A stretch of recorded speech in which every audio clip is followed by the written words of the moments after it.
Assalomu alaykum hammaga. Xo'p, Honda Stream mashinasini olib qolganmiz. Pravorul.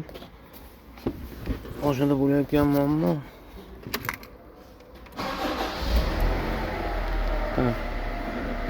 Tormoz bosib, parkovkadan mana chiqmayapti.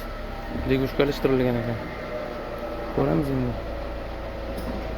Sizlar ungacha videoga like, kanalga podpiska qilib qo'yishdan chiqmasin. Sxema bo'yicha ko'ramiz. Tak, bizda 10 amperlik предохранитель bor ekan. Ana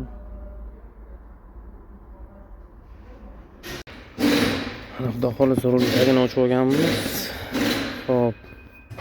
Legushkada bularda ikkitasin. Sxema bo'yicha ko'rganimizda ikkitasin, bitta прямой питание, kirish, tormoz bosganda chiqib ketish, предохранитель blok, multiplex blok deydi buni. Bunga питание kelish kerak ekan. И ABS ga kelish kerak ekan. Hozir bunda ABS da ham питание plus yo'q edi, и multiplex blokda ham питание kelmayotgan. Xo'p, biz bunga tak zamogini ochamiz.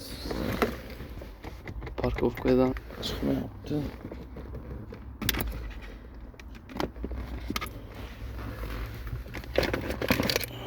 Tak.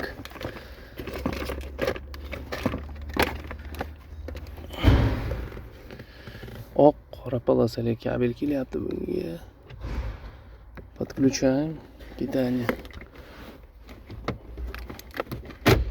Selektör ishlaydi. Pitanieni olamiz.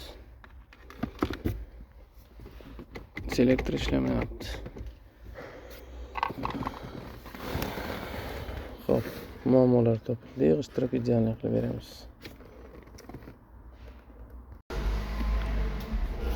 Xudo xolasa testoviy zapis. Tormoz bosyapman. Ishlaydi xudo xolasa.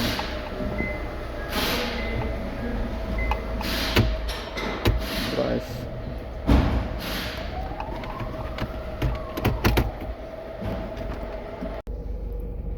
Xudo xolasa mashinamiz ham tayyor bo'ldi.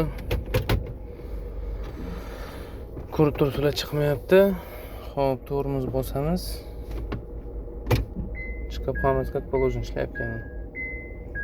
Ishlatdik. Kimga shunaqa xizmatlar kerak bo'lsa, bemalol murojaat qilaverasizlar. Barcha turdagi avtomobillarga barcha xizmatlarimiz mavjud.